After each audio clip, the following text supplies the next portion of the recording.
Queensryche Guitar, and we are back for some Gothic guitar. Nice and simple stuff, but it does demonstrate how we can use the bass line to our advantage, in so much as instead of playing these fancy complicated chords, we can just shift the bass line around a little bit with some open strings and another note, maybe the third, sometimes the fourth or the fifth, and we can get some pretty good results with it. Okay, so as previously discussed, the ideas themselves are pretty straightforward. So let's run through what we're doing. In the first instance, we're basically doing an E minor add 9 chord. And we can easily alter this by not playing the E note, but playing the B instead. Funnily enough, if we play the low E string plus all those notes, it's still an E minor add 9. Oops. But we change the bass note. So what you're learning here is that the bottom note, the lowest note, can actually really influence how everything sounds. It in fact dominates the rest of the other notes. So each one of those is one each.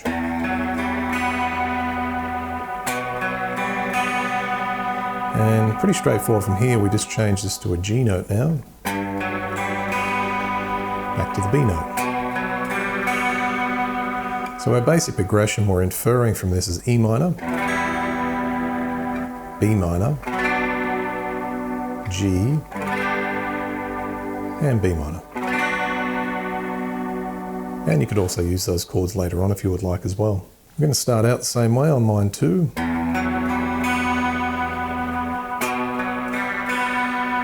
This time though, we're going to change from the G bass note to the C instead.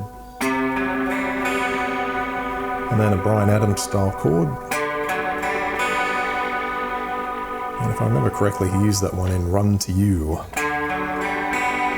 which I actually enjoy as a song. Early Bryan Adams is okay. Later stuff, not so much.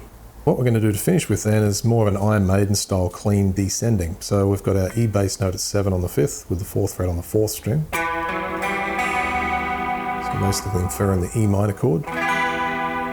And then we've got our Bryan Adams chord. Get rid of the D and replace that with a C bass note. And then we've got our, we'll call that the B power chord with the open strings. Change the bass note this time to A.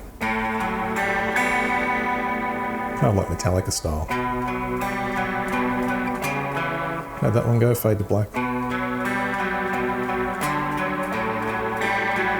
Yeah. That's the one. Been a while since I've played it. And then we're going to do that again, but there's going to be more of a Queensryche style, or even Megadeth do this sometimes, instead of the typical Maiden thing where they'll chuck in an extra note before that, so it's like, you'll hear that in Hanger 18, except in reverse it goes back up, but Queensryche like to do this with their clean sounds, or riffs. Bryan Adams, Queensryche and Megadeth. And then we've got this nifty little sequence here, which we're just going to do 2 strings.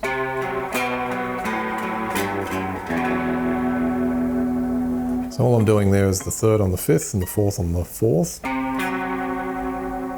Keep the 4th fret there, play 2nd fret, 5th string, take that off, open, 2 notes to end, 3rd and 2nd on the 6th string, and then we've got our little E minor add 9 basically, without the open strings. And that's basically it. If you want to make it a bit more challenging, you could try strict alternate picking.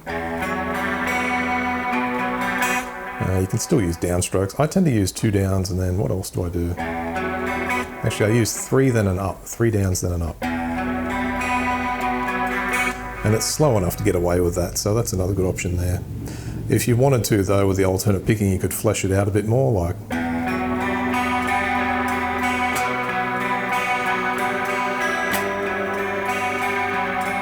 So you could add on some other open strings. I mean, essentially, the top 3 strings will work with any of these voicings, E, B, and G. So we're in the key of E minor, and it works really well.